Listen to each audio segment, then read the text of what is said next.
As far as music was concerned, the 1950s started on a pretty harmonious note. But then, things changed.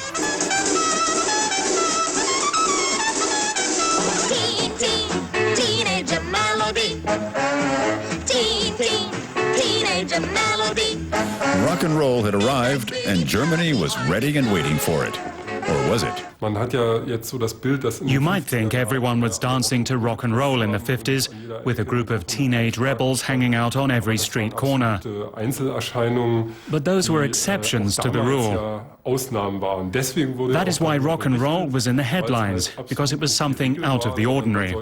The new teenage phenomena that were coming to Germany was something very new and special. Pack die Badehose ein, nimm dein kleines Schwesterlein und dann lüscht wir raus nach Wannsee. Most people here in Germany preferred a much slower-paced kind of music. Entertaining or heartwarming, they wanted to hear Schlager music. Wenn's dir gut geht, hast du immer viele Freunde auch. You ain't nothing but a hound dog. The music revolution came from the U.S., imported to Germany by stars like Elvis Presley in the mid-1950s. It was a decisive moment back in 1959 when Elvis came to Germany as a GI.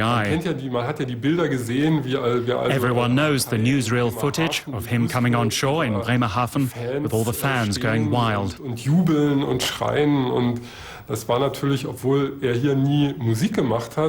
Although he had never performed here in Germany, it was a memorable moment in music history. The greatest star of rock and roll was stationed in Hessen and within reach, so to speak.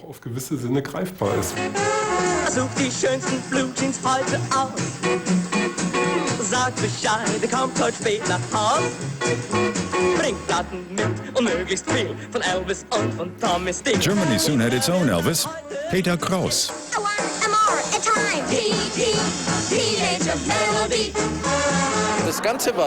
The whole thing was rebellious. It might not appear so nowadays, but back then it was rebellious. Partly because, to start with, so many people were against this kind of music. All this wiggling about was a cause for social concern both in the West and the East. The communist regime declared war on the subversive rock and roll from the West and tried to keep East German citizens in tow with a new dance called the Lipsy.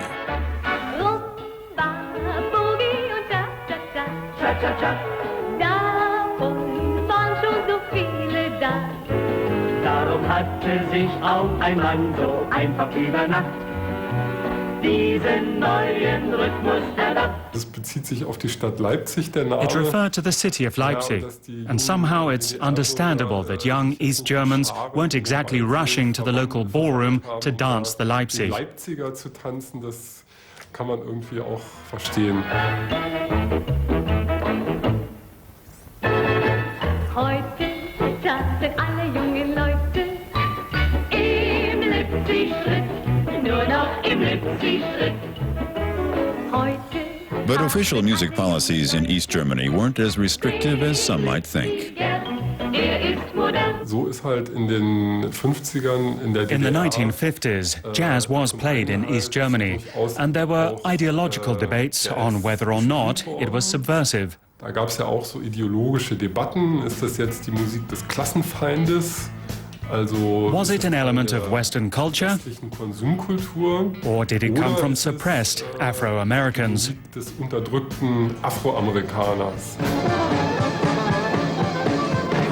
Back then, most people thought rock and roll was just a short-lived craze, and nobody foresaw it as the start of a music revolution.